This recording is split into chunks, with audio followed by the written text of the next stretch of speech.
রাঙামাটির কাপ্তাই হ্রদের পানি কমতে শুরু করেছে, ফলে ৪ দিন বন্ধ থাকার পর সকালে চন্দ্রঘোনা রায়খালী নৌ রুটে ফেরি চলাচল আবারও শুরু হয়েছে।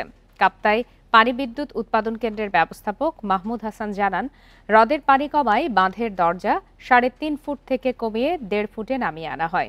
পরিস্থিতির আরও উন্নতি হলে মঙ্গলবার বন্ধ করে দেওয়া হবে স্পিলওয়ের ১৬টি দরজা। কর্ণফুলী নদীতে প্রবল স্রোতের কারণে ৭ আগস্ট চন্দ্রঘোনা রায়খালী নৌ রুটে ফেরি চলাচল বন্ধ করে দেওয়া হয়। ফেরি বন্ধ থাকায় রাঙামাটির সাথে বান্দরবানের সড়ক যোগাযোগ বন্ধ হয়ে যায়। এদিকে কাপ্তাই হ্রদের পানি কমায় স্বস্তি ফিরছে হ্রদ তীরবর্তী নিচু এলাকায়। দ্রুত পানি পুরোপুরি কমে যাওয়ার আশা করছেন পানিবন্দী এলাকার মানুষ। ৫ আগস্ট কাপ্তাই হ্রদের পানির উচ্চতা বিপদসীমা ছাড়িয়ে যাওয়ায় বাঁধের সবগুলো গেট খুলে দেওয়া হয়।